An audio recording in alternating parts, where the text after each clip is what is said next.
It's Zelda month! Assuming I actually get this out before November ends. I should be okay. Anyway, for those of you who don't know, one of my favorite YouTubers, Peanut Butter Gamer, has declared November Zelda month, and every year he does a bunch of Zelda videos for it, and I think other people go along with it as well. And I figure, what the heck, why don't I talk about some Legend of Zelda comics as my contribution? Because there are no shortage of Legend of Zelda comics. I don't have that many of them, but there are definitely a lot, and I'll talk more about those as we go along. So first off, we're gonna do the Legend of Zelda Valiant comics from, I believe these were published in 1990, maybe late 80s, early 90s, something like that. These are hard to find, or usually they cost a little bit to get a hold of.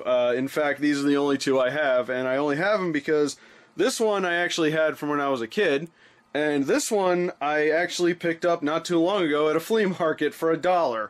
And yeah, I figured that was maybe a little serendipitous. Maybe it was time for me to talk about Zelda comics. But yeah, I think there were... fun fact, there were 6 issues, I think, but the funny thing is there was no issue 6. It went 1, 2, 3, 4, 5, 7 for some reason, and I was looking this up. I was trying to figure out why, but I couldn't find any information. Apparently people have been just debating and theorizing what exactly happened with these. But yeah, they're not easy to find. You can find maybe like issue 1 for like cheapest maybe $5 on eBay, but a lot of the later issues seem to be a little more expensive, and I think that's you know, they say when new comics come out you got to grab issue number 1 because that's going to be the collector's item, but I found out not so much. Usually the later issues become more expensive because I think you know, about the time at the end of a comics life cycle, you know, people start to lose interest and they start, I guess, printing less of them, and then they just end up ending the series. So yeah, later issues usually are worth more, but we're not here to talk about that. We're here to talk about these. I have issue number 1 and issue number 4. Now these are one thing that I kind of noticed about these first. They're a little bit pricey for the average comic. A lot of 80s, 90s comics, it's not unheard of for one to be $1.50, but a lot of the ones I saw were like 75 cents, $1. These are a little bit thicker though, because there's actually 2 stories in each comic, which I guess is pretty cool. Don't know if it was really worth $1.50 or not, but oh, look at that. They're actually more expensive in Canada. Take that, Canada! USA! USA! Okay. Alright, so let's take a look at this. So yeah, right off the bat, you can tell that they're definitely mimicking the style of the Legend of Zelda cartoon. And of course, there are a lot of similarities with the Legend of Zelda cartoon as well, because, let's see if I can find, I'll show that in a second. Let's see, yeah, you see, Link is always trying to get a kiss from Zelda, as usual.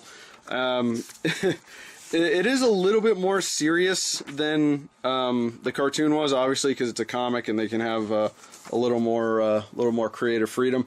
You also get some really cool designed monsters in this as well. What's funny is, unlike the cartoon, which was basically like every episode was like, how can Ganon steal the Triforce this week? You know, I think there was like 1 episode where he wasn't in it. But in this one, Ganon doesn't really show up all that often. You got like, yeah, there he is right there, I think. Is that Ganon? Oh wait, no, those are Wizrobes. I'm sorry. Yeah, you don't really see Ganon in any of these, which was interesting. Lots of Nintendo ads, by the way. There's little Nemo and Slumberland. I have a comic of that too. I might want to talk about that one of these days. There's the other comics they had. There was Mario. There was a Captain N comic. Mickey Mouse Capades. Oh my God, that game! I had that. And yeah, really good condition. Pretty good artwork. Like I said, here you have a nice splash page of Here's the map from Zelda 1, and above it is the map from Zelda 2, which is cool because both the comics and the cartoon incorporated a lot of stuff from Zelda 1 and Zelda 2 because they were essentially they were sequel stories, so it would make sense. Another thing I really like about these is they take a lot of scenes that were illustrations from the instruction manuals for the games, which is really cool. So yeah, you get 2 stories in this. Sometimes they seem to kind of time skip a little bit, where they're like, oh, they're traveling, they're fighting the Zora monster, and then they're fighting this guy. Oh, look, a fairy. Is that Sprite? I'm not sure if that's Sprite. I think it might just be... Do they say her name? I don't think they say her name. That's just some random pantsless fairy. I wonder if she was drawn by the guy that drew the Thundercats comic #1. I kind of like Sprite. I wish Sprite was like more of a recurring character in the series, but I think she was just exclusive to the cartoon. All right, let's move on to issue 4 here. I think for some of these they may have been taking ideas and storylines from the games, especially Zelda 2, because I think this guy looks like he looks like the I Am Error guy from Zelda 2. He's got the beard and he's got the cloak and the pointed ears. I'm not really sure. It's been a while since I've actually played Zelda 2, so I could be wrong about that. But a lot of what's happening here seems familiar with the. He's got the power glove and he's dealing with this guy. The second story in issue 4 is pretty cool too, because we meet this lady. Her name is Celine. I think she's a princess as well. She comes from a neighboring kingdom, which they establish is where Link's parents are from. And we don't usually delve into Link's past, especially in the first couple of games. But yeah, she says that she knows his parents. So I'm kind of wondering if that's something that happens in another issue. So yeah, that's the Legend of Zelda Valiant comics. Not bad, pretty good if you're a fan of the series. All right, so moving on from Zelda or Link's past, rather, we're gonna move into the future, and in the future we will be back in the past. I hope what I just said made some kind of sense. So this is the Legend of Zelda: A Link to the Past comic. This was, oh, what is that? Oh, something's inside of it. Ocarina of Time. Why was that in there? Oh, cool. It's an Ocarina of Time poster from Nintendo Power. I don't know why that was in there. Let me move that out of the way. Anyway, this is a Link to the Past comic. This was the comic that was published in Nintendo Power, along with, they did a bunch of other stuff. Mario, Metroid, Star Fox, and I think a couple others. But yeah, this was also re-released not too long ago, along with the Mario comic. I don't think they re-released the Metroid or Star Fox one, which is a shame, because I actually wouldn't mind reading those.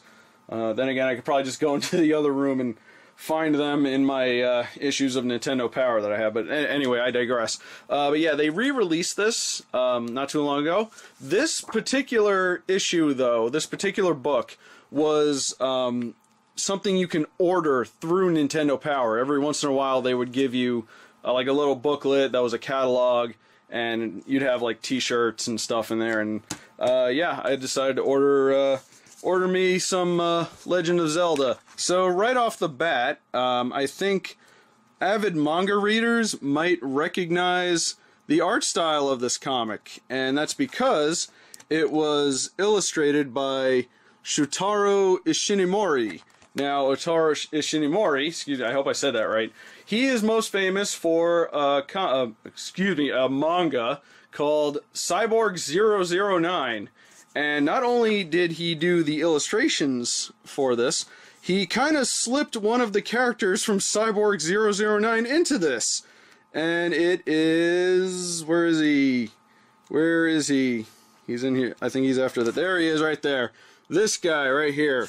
His name is Roam, yeah. And he looks exactly like one of the characters from Cyborg 009. I think he's 002, if I'm not mistaken. It's been a while since I've watched the anime of that. One thing that is interesting about A Link to the Past in terms of the comics and the manga and everything, there are a lot of adaptations of this.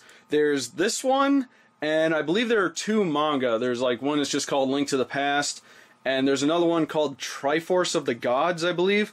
And why I'm bringing that up is because for some reason in each one of these, they kind of give Link like a not really a companion, but like a side character that he meets and sort of teams up with. In this one, it's Roam, although he doesn't really...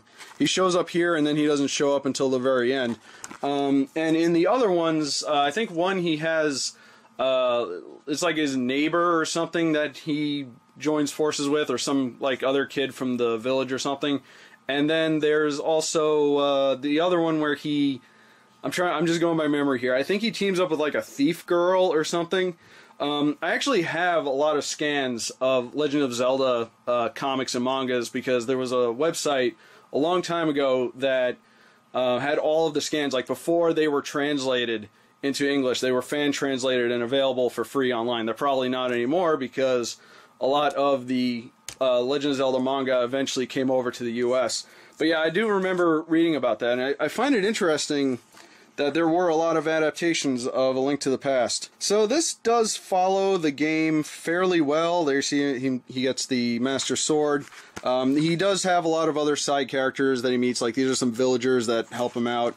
Some of the monsters that he fights are a little different. There's the sandworms from the desert palace that he fights. But when he gets to the 3rd dungeon, he fights this giant spider. In the game, it's supposed to be Mulderm, which is like a centipede type of creature. And they do identify it as Mulderm, which is kind of weird. I guess, I'm guessing nobody actually played the game before they made this. A couple other nice little touches too, like he gets to befriend a Zora. The Zora in the game, of course, gives you the flippers, but this one gives him a doofy-looking disguise mask, which he uses to sneak into a place and then promptly discards it because he gets found out by whatever the hell that is. And get to see some cool action. A lot of references to the game, too, like how you have to drain the water in the light world, and it affects what goes on in the dark world. You see he gets to fight the three-headed dragon, which you fight at Turtle Rock. And here's the funny thing. This is apparently Ganon's palace. Some, like, space station floating above the ground here, which is not how it works in the game. He's inside a giant pyramid, and Roam just decides to go on ahead, and you get to fight the other bad guys that he fought in the light world, which does happen in the game as well. I should also point out one of the other big differences is that in the game he has to rescue 6 maidens. In this one he only has to rescue 2 of them, which I guess they did just to, you know, for the sake of time. But yeah, that's A Link to the Past, the comic that came with Nintendo Power. I really like this one. Again, I wish they would release the other ones, and I've been meaning to get a hold of perhaps the Mario one for some time now. And, well, we're not done with Legend of Zelda yet, because I got one more thing to show. And believe me when I say what I'm about to do kinda hurts. It's time for manga. Oh boy, my favorite. Yeah, those of you who know me, I'm not a big anime fan anymore. I'm definitely not a big manga fan, but I did always want to get a hold of these just because I'm a big fan of the game series. And I finally did. This is the Ocarina of Time manga that you have to read the other way, unlike every other book I'm used to. These are really cool. I remember reading these when they were fan translated a long time ago. And just like with the Link to the Past comic that we just saw, this one follows the game fairly well. There you see the goodbye with Saria, which, by the way, is not as sad as it was in the game in the comic here, because it's just like, here's the ocarina, and then the next page he's just gone.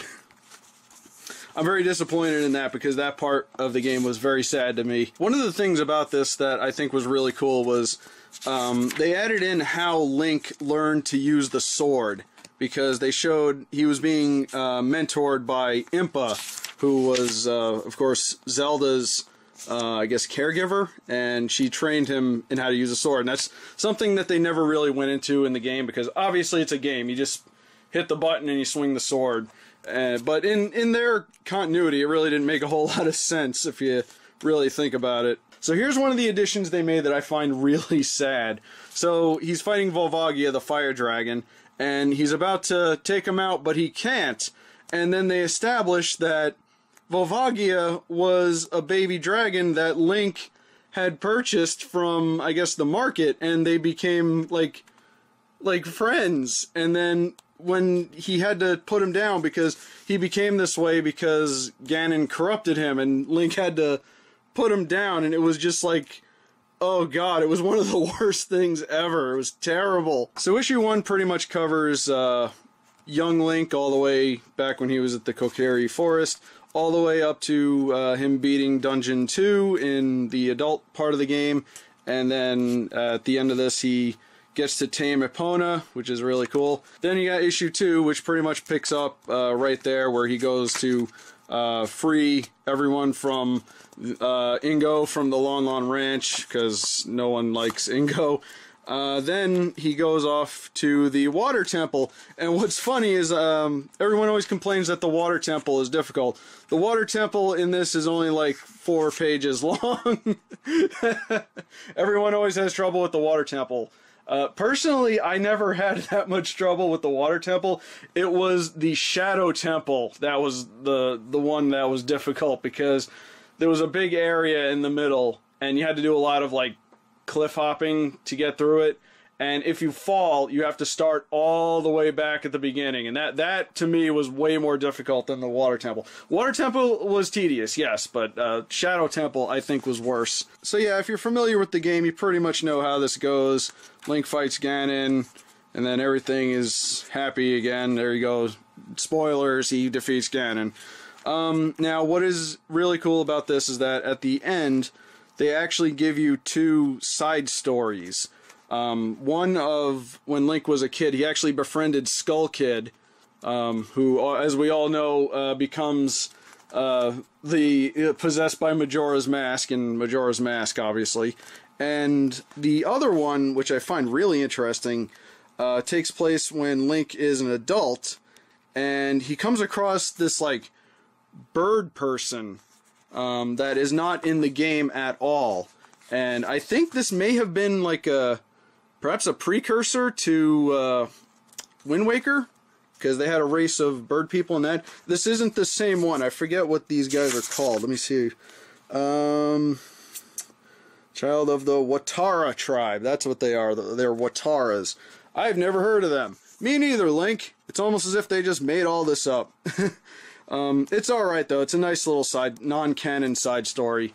But, yeah, those are all the Legend of Zelda comics I got.